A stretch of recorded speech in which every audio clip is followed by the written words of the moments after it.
اللهم صل على سيدنا محمد يا رب صل وسلم دائما أبدا على حبيبك. نور کہتے ہیں روشنی کو. سورہ نور میں جو احکام ہیں وہ بہت اہم احکام ہیں، اور اللہ نے سورہ نور میں اپنی ایک مثال دی ہے، زبردست مثال. اللہ نور السماوات والارض. صحیح کر دیں اس کو کہ اللہ زمین اور آسمان کا نور ہے. نور کا مطلب زمین اور آسمان کو صحیح راستہ دکھانے والا ہے. روشنی سے راستہ ملتا ہے نا، تو زمین آسمان ایک نظام پہ چل رہے ہیں، سیدھے راستے پہ چل رہے ہیں. اگر یہ تھوڑا سا نظام ٹیڑھا میڑھا ہو تو یہ نظام سارا تباہ ہو جائے. اور انسانوں کو بھی اللہ تعالیٰ سیدھا راستہ دکھاتے ہیں. اگر اللہ نہ دکھائے، انسان اپنی عقل سے سیدھے راستے کا تعین نہیں کر سکتا. جن قوموں نے کیا ہے اپنی عقل سے، ان کا حشر جا کے دیکھو کیا ہو رہا ہے وہاں پہ. تو اس لیے اللہ نے اس صورت میں بہت سارے احکام دیے. وہ احکام بھی ہمارے لیے نور کی طرح ہیں. ان احکام کو ہم فالو کریں گے تو سیدھے راستے پہ چلیں گے. ان احکام کو اگر فالو نہیں کریں گے تو سیدھے راستے پہ نہیں چلیں گے. وہ احکام کیا ہیں؟ قرآن سورہ نور شروع کرتا ہے سورۃ انزلناہا وفرضناہا. یہ ایک سورت ہے جس کو ہم نے نازل کیا، آسمان سے اللہ نے نازل کیا. انسانوں کے بنائے ہوئے احکام اس میں نہیں ہیں. وفرضناہا، اور ہم ہی نے اس کو فرض بھی کر دیا ہے. اس کے احکام کو ضروری قرار دے دیا ہے، مقرر کر دیا ہے، اور اس میں واضح آیات نازل کر دی ہیں تاکہ تمہیں نصیحت حاصل ہو جائے. انسان جب قانون سازی کرتا ہے تو بحث کے لیے ایک طویل دروازہ کھل جاتا ہے کہ یہ قانون ٹھیک ہے یا غلط. پھر اس میں دھاندلیاں بہت ہوتی ہیں. اب دیکھو نا کیا ہو رہا ہے. کبھی تو رات 12 بجے عدالتیں کھل جاتی ہیں، اور کبھی آپ 6 مہینے عدالت کا دروازہ کھٹکھٹاتے رہو، عدالت میں کوئی سنوائی ہوتی نہیں ہے. تو یہ انسانوں کے بنائے ہوئے قوانین کا حال ہے. کبھی آپ کروڑوں اربوں روپے پی جاتے ہیں، آپ بری ہو جاتے ہیں، اور کبھی ایک آدھ گھڑی اور ایک آدھ پین اور ایک آدھ مسواک آپ کے لیے عذاب جان بن جاتی ہے. تو یہ ملک میں ہوتا ہے. یہ صرف پاکستان میں نہیں ہوتا، پوری دنیا میں ہوتا ہے. اور خوب سمجھ لیں، ہمارے ہاں چھوٹے پیمانے پر ہوتا ہے. بڑے ملکوں میں بہت بڑی بڑی دھاندلیاں ہوتی ہیں. وہ چھوٹی موٹی چوریوں سے بے عزتی نہیں پسند کرتے. بعض کنٹریز دنیا میں ایسے ہیں جو دنیا میں امن کے اور تہذیب کے ٹھیکے دار سمجھے جاتے ہیں، لیکن دنیا کے بڑے بڑے دہشت گردوں کو پناہ وہی دیتے ہیں. میں ایک چھوٹی سی مثال دے کے نا آپ کو بات سمجھ میں آ جائے گی، پھر آپ آگے چلتے ہیں. جس زمانے میں مجھے لوگ ٹوپیاں کرا رہے تھے اور بڑے بڑے پیسے مجھ سے لے کے مارکیٹ سے شارٹ ہو رہے تھے، اس زمانے میں ایک صاحب نے مجھ سے 7-8 ہزار روپے لیے اور واپس لا کے دے دیے. میں حیران ہوا کہ 7-8 ہزار روپے انہوں نے کتنے نیک آدمی واپس لا کے دے دیے. لوگ 8-8 لاکھ نہیں دیتے آج کل. تو انہوں نے کہا کہ مولانا صاحب، ہم یہ چھوٹی موٹی چوریاں کرنا اپنی توہین سمجھتے ہیں، ہم جب ہاتھ مارتے ہیں تو بڑا ہاتھ مارتے ہیں. تو اندازہ ہو گیا، انہوں نے گویا اپنے بارے میں بتا دیا کہ چور میں بھی ہوں، لیکن یہ 7-8 ہزار روپے یہ گھٹیا نیچ حرکتیں ہم نہیں کرتے. تو اس طرح خوب سمجھ لیں، بعض کنٹری دنیا میں جو بڑے زبردست سمجھے جاتے ہیں، ہر بات ٹھیک ان کے ہاں انصاف پہ کوئی کمپرومائز نہیں ہے. وہ یہ چھوٹے موٹے مسجد سے چپل چرانے کے کیسز اور اس طرح کی چیزوں میں 1 نمبر ہوتے ہیں.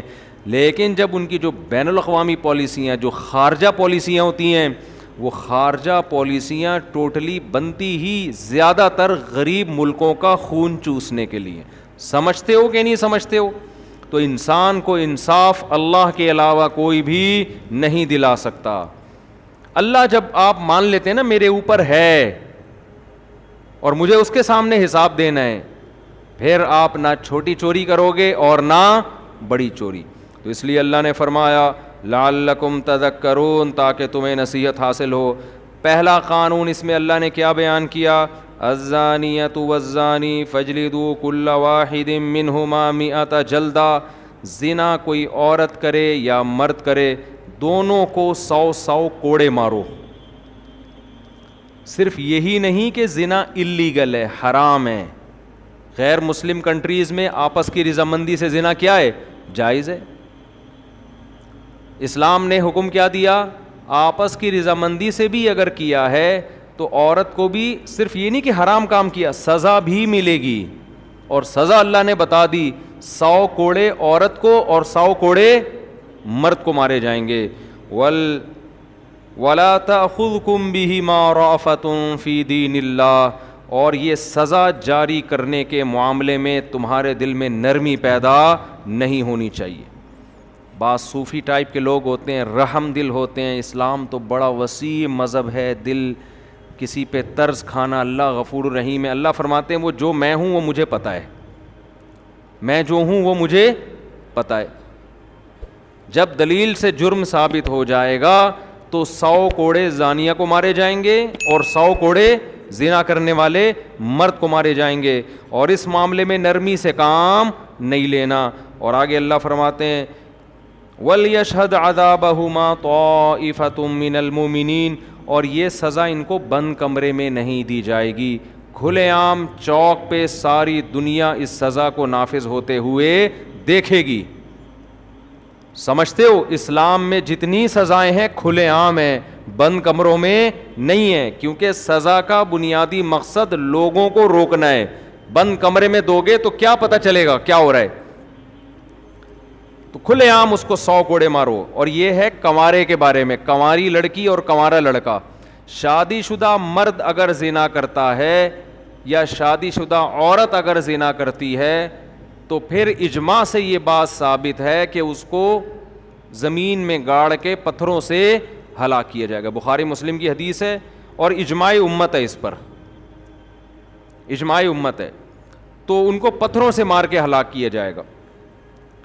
آگے اللہ فرماتے ہیں زانی مرد وہ صرف زانی عورت میں ہی رغبت رکھتا ہے. اور زانی عورت کی طرف رغبت بھی کس کو ہوتی ہے؟ زانی مرد کو. جو پاک دامن لوگ ہیں وہ نکاح چاہتے ہیں پاک دامن عورتوں سے، اور پاک دامن عورتیں کس سے نکاح چاہتی ہیں؟ پاک دامن مردوں سے. آج کل لوگوں کو چاہیے بے پردہ لڑکیاں، بالکل ہی ایسی آوارہ قسم کی، جو آپ کی نیچر ہوگی آپ کو ویسی ٹائپ کی چیز چاہیے ہوگی. اسی طرح بعض لڑکیوں کو چاہیے ہوتے ہیں ماڈرن، بالکل یہ مولانا ٹائپ کا آدمی، نمازی، روزے پرہیزگار، وضو کر رہا ہے. یہ کیا ٹوپی ڈرامہ، معاذ اللہ نقل کفر نباشت. وہ کہتے ہیں کیا ہے، ہمیں تو ماڈرن بندہ چاہیے، لینڈ کروزر میں گھومنے والا ہو. مولوی بھی لینڈ کروزر میں گھوم رہے ہیں آج کل. تو ان کا لینڈ کروزر یہ والا نہیں ہوتا جو مولویوں کا ہوتا ہے. ان کا یہ بالکل پیچھے سے چھت نہ ہو، اوپر والی چھت بھی نہ ہو، ٹھیک ہے نا، اوپن. اور گھر کی دیواریں نہ ہو، گھر کی دیواریں نہ ہو، یہ تکلف نہ ہو دیواروں کا. چھت وت نہیں ہونی چاہیے گھر، اتنی جیسے ماڈرنزم پھیل رہا ہے نا. تو ان خواتین کو میں کہتا ہوں، ایک خاتون کا فون آیا کہ میرا میاں لڑکیوں میں دلچسپی بہت لیتا ہے، میں بہت ٹینشن میں آئی ہوئی ہوں، آفس میں بھی دوستیاں ہیں اور جھمیلے لڑکیوں کے ہر وقت. تو میں نے ان سے کہا کہ جب آپ کے لیے رشتہ آیا ہوگا کسی تبلیغی جماعت میں وقت لگے ہوئے آدمی کا، اس کی داڑھی واڑی ہوگی، آپ نے ملا کہہ کے رد کر دیا ہوگا کہ ہمیں یہ مولانا ٹائپ کا نہیں چاہیے، ہمیں چاہیے لبرل. کہتی بالکل ایسا ہی ہے. میں نے کہا لبرل مل گیا نا آپ کو. لبرل تو یہی کرتا ہے بھائی. لبرل کیا کرتا ہے؟ وہ تو یہی کرتا ہے، آزاد ہے، براڈ مائنڈڈ ہے. یہ کیا ہے نظریں جھکانا، لڑکی کو دیکھ کے وہاں سے انٹی گزر رہی ہیں استغفر اللہ کہہ کے نظر نیچے کر لینا، ٹھیک ہے. نہیں تو پرانے زمانے کے دقیانوس قسم کے لوگ، ان کا کام ہے. ماڈرن لوگ ایسا تھوڑی کرتے ہیں. ماڈرن لوگوں کی نظر میں لڑکیاں بے پردہ ہو کے بیٹھی ہوئی ہیں، کپڑے ہیں نہیں ہیں، کوئی مسئلہ نہیں ہے. دیکھ لیا تو کیا ہو گیا، چھیڑ دیا تو کیا ہو گیا بھائی، سوری کر لو. تو ان کے ہاں یہ چیزیں کوئی ویلیو نہیں رکھتی. لیکن اللہ فرماتے ہیں کہ جو پاک دامن مرد ہیں ان کو کس میں رغبت ہوتی ہے؟ پاک دامن عورتوں میں. دیکھو اللہ نے جنت کی حوروں کی جو تعریف کی ہے نا، حوروں کی، ان حوروں کا جو نقشہ کھینچا ہے وہ ہے کہ ان میں حیا ہوگی. قاصرات الطرف عین، بہت خوبصورت اور حیا والی. اس سے پتہ چلتا ہے کہ جنت میں جو جانے والے لوگ ہیں نا، اللہ کو پتہ ہے وہ حیا کو پسند کرتے ہوں گے، اس لیے ان کے لیے حیا والی عورتوں کا اللہ نے انتظام کیا. تو یہ اللہ کا نظام ہے بنایا ہوا. خیر ہم آگے چلتے ہیں، یہ رہ نہ جائے. والذین یرمون المحصنات. اب چونکہ زانی کی سزا بہت سخت ہے، اس بات کا بھی خطرہ تھا کہ لوگ خام خواہ میں پاک دامن مردوں پہ، پاک دامن عورتوں پہ تہمتیں لگانا نہ شروع کر دیں اپنی ٹھڑک پوری کرنے کے لیے. بعض دفعہ آپ کو کوئی ذاتی دشمنی ہوتی ہے، توہین رسالت کا کیس بنا کے اس کو کیا کر دیا اندر. ہمارے کنٹری میں بے گناہ درجنوں لوگ جیل کی دیواروں کے اندر ہیں جو توہین رسالت کے مرتکب تھے نہیں، لیکن ان پر کیس بنا کے ان کو اندر ڈال دیا گیا اپنی ٹھڑک پوری کرنے کے لیے. یہ ہوتا ہے مذہبی، بعض مذہبی لوگ، سب کی بات نہیں کر رہا، وہ مذہب کا غلط استعمال کرتے ہیں اور شو یہ کرتے ہیں ہم عاشق رسول ہیں. تو یہاں بھی یہ ممکن تھا کہ کوئی جب پتہ چل گیا بھائی زنا اتنا بڑا جرم، اتنی بڑی بدنامی، تو کوئی بھی کسی پہ الزام لگا دے کہ اس نے زنا کیا ہے. اس کا اللہ نے سد باب کیا. والذین یرمون المحصنات. جو لوگ پاک دامن عورتوں پہ تہمت لگاتے ہیں، ثم لم یاتوا باربعۃ شہداء، اور 4 گواہ نہ لے کر آئیں. عام گواہی کے لیے 2 گواہ کافی ہیں، زنا ثابت کرنے کے لیے کتنے گواہ؟ 4 گواہ. اس لیے کہ جب سزا بڑی ہے تو اس کے ثبوت کے لیے جو پروسیس ہے وہ بھی اتنا ہی مشکل رکھ دیا شریعت. جرم بڑا ہے تو بھائی اس کے لیے ثبوت کے لیے معیار بھی اتنا اونچا ہے. تو اسی طرح یاد رکھو توہین رسالت کی سزا پاکستان میں کیا ہے؟ قتل ہے نا. تو جرم بڑا ہے، سزا بھی کیا ہے؟ بڑی ہے. تو اس کے لیے بھی قانون یہ ہونا چاہیے کہ ثبوت بھی اور شک و شبہے سے بالکل بالا تر. 2 ٹوک اور واضح لفظوں میں توہین ہونی چاہیے جس کا کوئی دوسرا مطلب نہ بنتا ہو. اس میں زبان کا لڑکھڑا جانا اور کہہ کچھ رہا تھا نکل کچھ اور گیا، اگلے کو موقع دینا چاہیے کہ آپ کیا کہنا چاہتے ہیں. اور اگر ہم سپریم کورٹ قانون میں یہ اناؤنس کر دے، یہ فیصلے کے وقت سنا دے کہ اتنے سارے شبہات پیدا ہو گئے ہیں جن شبہات کی وجہ سے جرم ثابت نہیں ہو رہی، تو آپ سپریم کورٹ کی کو چیلنج نہیں کر سکتے. ہمارے ہاں ہو یہ رہا ہے کہ کسی پر توہین کا جو ہے نا الزام لگا. اب ہوتا کیا ہے، میں آپ کو، یہ میں ہوائی فائرنگ نہیں کر رہا، یہ ہوائی باتیں نہیں کر رہا. ہمارے ہاں اس قانون کا کیسا غلط استعمال ہو رہا ہے. اصل میں خود نہیں اندر گئے نا. کسی دن تم پہ الزام لگے کسی تمہاری غلطی جو تم جان کر نہیں کر رہے ہو، اور خود اندر ہوگے تو پھر تمہیں احساس ہوگا کہ یہ ہو کیا رہا ہے مارکیٹ میں. ہمارے ہاں پتہ ہی کیا ہوتا ہے، کسی نے کوئی پوسٹر پھاڑ دیا، اس بیچارے کو نہیں پتا تھا کہ اس پہ نبی صلی اللہ علیہ وسلم کا نام لکھا ہوا ہے. اس کی دیوار خراب کر دیا آپ نے، پوسٹر لگا دیا، وہ پوسٹر پھاڑ دیا اس نے، وہ نیچے کہیں نالی میں گر گیا. آپ کو ویسے ہی انتقام لینے کا شوق تھا، کوئی مسئلہ چل رہا تھا آپ کا اس کے ساتھ، یا آپ نے اس کو، وہ غیر مسلم ہے، آپ نے اس کو ورغلایا، اس کو ٹارچر کیا، اس کے مذہب کو برا بلا کہا، اس کے بڑوں کو آپ نے برا بلا کہہ کے اتنا ٹارچر کیا کہ اس کی زبان سے بھی کوئی لفظ آپ کے خلاف یا اسلام کے خلاف نکل گیا. آپ نے فوراً بندوں کو جمع کیا، دیکھو یہ نبی کو ایسے کہہ رہا ہے، دیکھو اس نے قرآن کی توہین کی ہے، دیکھو اس نے یہ کیا ہے. لوگ یہ نہیں دیکھتے کہ اس نے کہا بھی ہے کہ نہیں، ہو سکتا ہے نہیں کیا اس نے. ایک لوگوں کا جم غفیر اکٹھا ہو جائے گا اور جائیں گے تھانے رپورٹ کرانے کے لیے.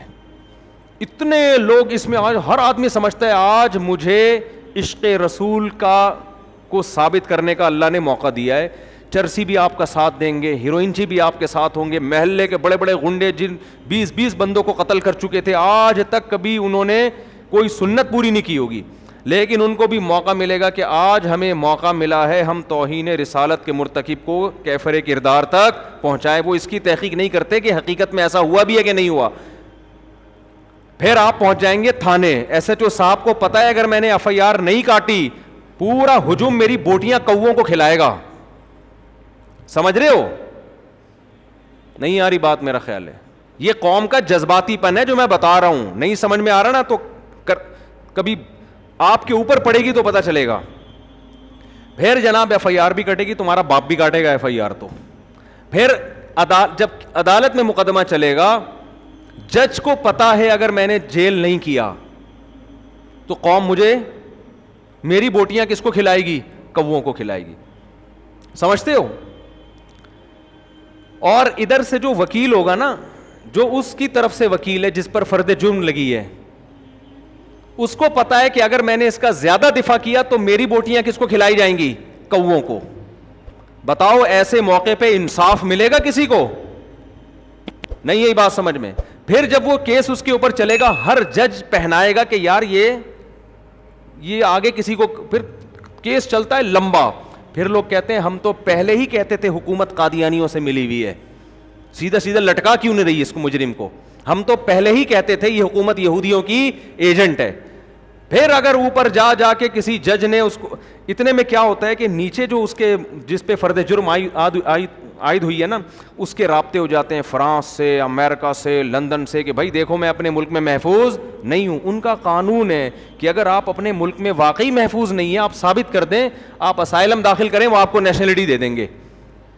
میں ہانگ کانگ ہو کر آیا ہوں, سینکڑوں نہیں ہزاروں پاکستانی ہیں جنہوں نے یہ کہا کہ ہم پہ حملہ ہوا, جھوٹے حملے کروا کے کیس داخل کر کے ہانگ کانگ کی نیشنلٹی لے لی. پڑے ہوئے وہاں پڑے ہزاروں ہیں, نیشنلٹی نہیں بھی ملتی تو وہ اسٹے کی اجازت دے دیتے ہیں آپ. تو اس بیس پر بھی پھر لوگ کہتے ہیں ہم تو پہلے ہی کہہ رہے تھے کہ غیر ملکی طاقتیں اس کے ساتھ ملی ہوئی ہیں, اور حکومت بھی غیر ملکی طاقتوں کے ساتھ ملی ہوئی ہے. یہ تو ہیں ہی سارے وہاں کے ایجنٹ. پھر اگر سپریم کورٹ بری کر دے اور قانون میں لکھ دے کہ جی اتنے پوائنٹ ہیں, اتنے شبہات ہیں جس کی وجہ سے ہم یقینی طور پہ نہیں کہہ سکتے کہ اس نے توہین کا ارتکاب کیا ہے, تو سپریم کورٹ کو گالیاں, وہ معین اختر کے ماموں جیسے گالیاں دیتے تھے نا. پروگرام دیکھیں آپ لوگ آج میرے مشورے پر, معین اختر اور انور مقصود کا پروگرام ہے, جس میں انور مقصود معین اختر سے پوچھ رہے ہیں آپ کے ماموں کیا کرتے ہیں. اس نے کہا گالیاں دیتے ہیں, نلکے میں پانی نہیں آتا, نلکے کو گالیاں. سمجھ رہے ہو؟ اتنی بجلی ہے نہیں, بل پورا آتا ہے, کس کو گالیاں؟ KISC والوں کو گالیاں. مالک مکان کوئی سہولت دیتا نہیں, کرایہ لینے آ جاتا ہے, مالک مکان کو گالیاں. جب کرایہ نہیں دیتے تو پولیس کو بلاتے ہیں, پولیس کے ایسے ایسے پارٹس کو گالیاں کہ پولیس والے کہتے ہیں ہم نے یہ پارٹس کا نام کبھی سنا بھی نہیں ہے. صحیح ہے. تو وہی کام ہمارے ہاں عوام کر رہی ہوتی ہے. تو قوم میں جذباتی پن کچھ ضرورت سے زیادہ ہے, میچور نہیں ہے ہماری قوم. مذہب کا غلط استعمال کر کے آپ اپنے اوپر پابندیاں ملک میں لگاؤ گے. پاکستان ابھی گرے لسٹ میں ہے, اور یہی حرکتیں تھوڑے دن اور چلیں تو بلیک لسٹ میں آ جائے گا. پھر جب تمہیں کھانے کو روٹی نہیں ملے گی, پہننے کو کپڑا نہیں ملے گا, گالیاں دو گے اپنے حکمرانوں کو. وہ تو ویسے ہی دیتے رہتے ہو, مجھے کوئی اس پر اعتراض نہیں ہے. ٹھیک, کچھ گالیاں تو صحیح بنتی ہیں, کچھ غلط بنتی ہیں. صحیح اور غلط میں فرق کیا کرو, سوچ سمجھ کے گالی دیا کرو کہ یہ والی گالی یہاں فٹ ہو بھی رہی ہے کہ نہیں ہو رہی ہے. بنتی ہے تو آپ دو بھائی, ثواب ملے گا آپ کو. نہیں بنتی تو نہیں دو. ہر چیز میں ہم لوگ کیا کرتے ہیں, جس کو ہم نے غلط کہہ دیا تو اب ہر اس کے کام میں غلطی تلاش کرنی ہے. جس کو صحیح کہہ دیا اس کے ہر غلط کام کو بھی صحیح قرار دینے کی کوشش کرنی ہے. حکمران بہت سارے کام غلط کرتے ہیں لیکن کچھ صحیح بھی کر رہے ہوتے ہیں. ہماری قوم کی عادت کیا ہے, اگر آپ اپوزیشن میں اس کے صحیح کو بھی آپ نے غلط کہنے کا ٹھیکہ لیا ہوا ہے, اور اپنے والے کے ہر صحیح کام کو بھی, ہر غلط کام کو بھی آپ نے صحیح کہنے کا ٹھیکہ لیا ہوا ہے. یہ ہو رہا ہے مارکیٹ میں. تو اب دیکھو قرآن نے کیا بیان کیا, زنا کی سزا سخت ہے نا, تو اس کے ثبوت کے لیے قرآن نے معیار بہت اونچا کر دیا ہے. تو توہین رسالت کی سزا اگر قتل ہے, اس کے ثبوت کے لیے بھی معیار کیا ہوگا, بہت اونچا ہوگا. ہر شک کا فائدہ مجرم کو ہوگا.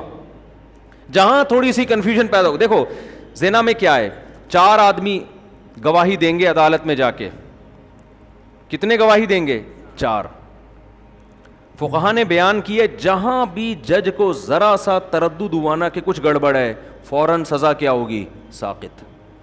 شک کا فائدہ کس کو پہنچایا جائے گا, مجرم کو. وجہ کیا ہے کہ ایک بے گناہ آدمی مارا جائے, یہ بدترین ہے اس سے کہ 100 گناہگار چھوٹ جائیں. زیادہ سے زیادہ یہی ہوگا نا, اس نے زنا کیا تھا مگر سزا نہیں ملی, معیار گواہ اس معیار کے نہیں تھے, تو یہ اتنا برا نہیں ہے.